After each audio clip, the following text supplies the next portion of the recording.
ఎవరైనా మాట్లాడాలనుకుంటే మాట్లాడమని కూడా కోరుతా ఉన్నా. ఈరోజు ఎలాగూ అందరూ విశాఖపట్నానికి వచ్చారు. కొంతమంది విశాఖపట్నం వాసులు, కొంతమంది విశాఖపట్నం బయట నుంచి కూడా వచ్చిన వాళ్ళు.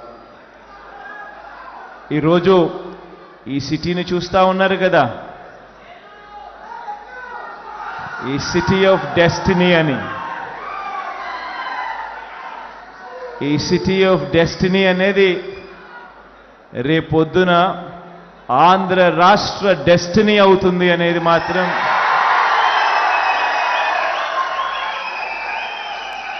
ఈ సందర్భంగా ఖచ్చితంగా తెలియజేస్తా ఉన్నా. ఈ విషయం తెలియజేస్తూ ఎప్పుడైతే ఒక ముఖ్యమంత్రి వచ్చి ఈ సిటీలో కూర్చోవడం మొదలు పెడతాడో, ఎప్పుడైతే ముఖ్యమంత్రి ఈ సిటీ నుంచి పరిపాలన చేయడం మొదలు పెడతాడో,